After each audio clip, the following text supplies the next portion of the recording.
The Predictive Forward Collision Warning system uses a sensor in the front of the vehicle to analyze the speed and distance to the vehicle directly ahead, as well as a vehicle traveling in front of that one.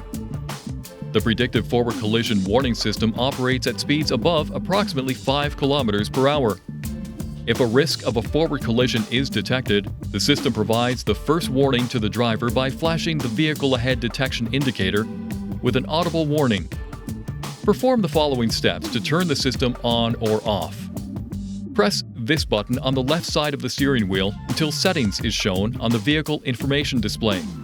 Press the up or down arrow button to select driver assistance. Now, press the enter button. Select emergency braking and press the enter button. Select system and press the enter button to toggle the system on or off. When the PFCW system is turned off, the FEV system warning light illuminates. Please see your owner's manual for important safety information, system limitations, and additional operating and feature information.